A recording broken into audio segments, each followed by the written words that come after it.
మహిళా మాజీ మంత్రి ఇంట రాజకీయ మంట రాజుకుంది. అనుకోకుండా రాజకీయాల్లోకి వచ్చి ఎమ్మెల్యేగా గెలిచి మంత్రి కూడా అయిన ఆమెకు ఇప్పుడు సొంత ఇంటి నుంచే పోటీ ఎదురవుతోంది. మొన్నటి దాకా వెన్ను తట్టి ప్రోత్సహించిన భర్తే ఇప్పుడు తప్పుకో అంటున్నారట. రాజకీయాలు నేను చూసుకుంటాను, నువ్వు ఇంట్లో ఉంటే చాలంటున్నారట.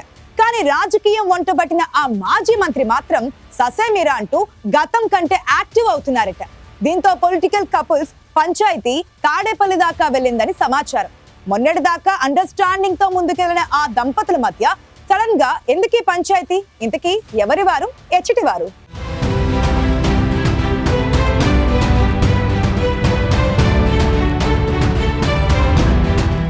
రాజకీయం అనేది ఒక వ్యసనం. ఒక్కసారి అంటుకుంటే చచ్చేదాకా పోదు. ఇందులో తండ్రి లేదు, కొడుకు లేదు, తల్లి లేదు, కూతురు, అన్నదమ్ముల అనుబంధాలు కూడా ఉండవు. లక్షల సంఖ్యలో మా ప్రోగ్రాంలను చూస్తున్నారు, కానీ అందులో 15% మంది మాత్రమే సబ్స్క్రైబ్ చేసుకుంటున్నారు.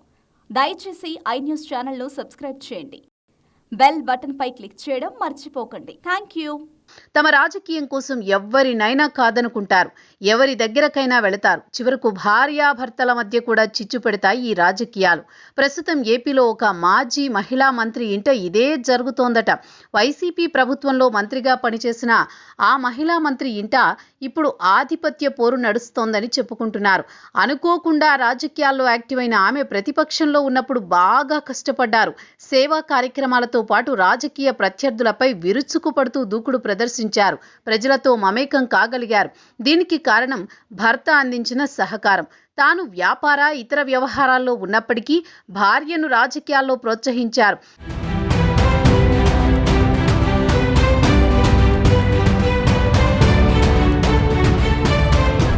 అన్నింటికీ మించి అధినేత జగన్మోహన్ రెడ్డితో సన్నిహిత సంబంధాలు ఉన్నాయి.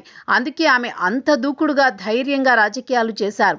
ఆమె కష్టం ఫలించి చివరికి ఎమ్మెల్యే అయ్యారు. అదృష్టం కలిసొచ్చేకంగా మంత్రి హోదాలో కొనసాగారు. ఎన్నికల ముందు పడ్డ కష్టం చూసో, మహిళా కోటానో లేక క్యాస్ట్ కార్డు చూశారో కానీ అధినేత ఆమెకు మంత్రి పదవి ఇచ్చారు.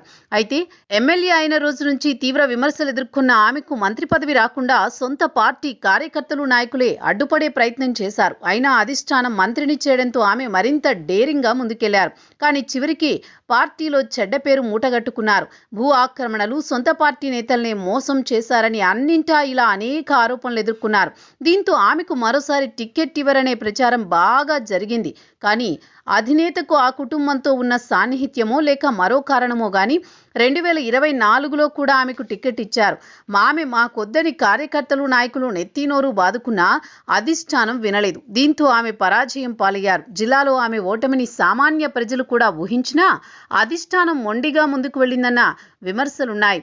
ఓటమి తర్వాత ఆమె కనిపించరు, తిరిగి వెళ్లిపోతారని అంతా భావించారు. కానీ పోగొట్టుకున్న చోటే పట్టుదలతో నిలబడుతున్నారు. సీనియర్ నాయకులు పోటీగా వస్తున్నా వారిని అటువైపు రానివ్వకుండా అడ్డుగోడ కట్టేస్తున్నారు. ఓటమి తర్వాత కూడా ఆ మాజీ మంత్రికి ప్రాధాన్యమిస్తూ పోయింది పార్టీ అధిష్టానం కూడా. పార్టీ పరంగా పెద్దపీట వేస్తోంది.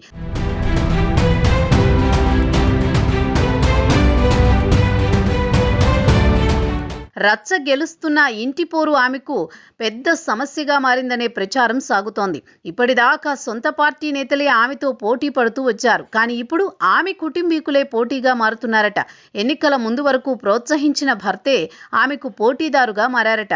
ఎన్నికల్లో ఓటమి తర్వాత రాజకీయాలకు స్వస్తి చెప్పాలని భర్త నుంచి ఆమెపై ఒత్తిడి పెరుగుతోందంటున్నారు.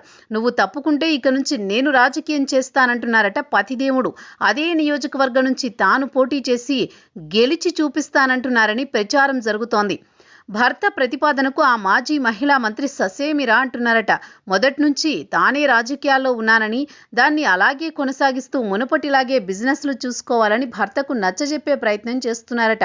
కానీ భర్త దానికి ఒప్పుకోవడం లేదని, కొన్ని రోజులుగా ఇదే అంశం మీద భార్యాభర్తల మధ్య వాదులాటలు జరుగుతున్నాయని చెప్పుకుంటున్నారు. ఎన్నికల్లో వైసీపీ ఓటమి నుంచి ఆ ఇంట్లో పంచాయతీ నడుస్తోందని సమాచారం. గతంలో అప్పుడప్పుడు భార్యతో పాటు నియోజకవర్గంలో కనిపిస్తూ వచ్చిన భర్త ఏడాది నుంచి అడ్రస్ లేకుండా పోయారంటున్నారు. భార్య తప్పుకుంటే నియోజకవర్గంలో ఇప్పటి నుంచే బలపడాలని భర్త భావిస్తుంటే ఆవిడ మాత్రం గతం కంటే ఎక్కువగా దూకుడుగా వెళుతున్నారని సమాచారం. భార్యాభర్తల పంచాయతీ ఈ మధ్య తాడేపల్లికి చేరిందని సమాచారం. ఇటీవల జిల్లా కీలక నేతలతో జగన్ సమావేశం నిర్వహించారు. ఆ మీటింగ్లోనే భార్యాభర్తల వివాదాన్ని పార్టీ నేతలు అధినేత దృష్టికి తీసుకువెళ్లారట.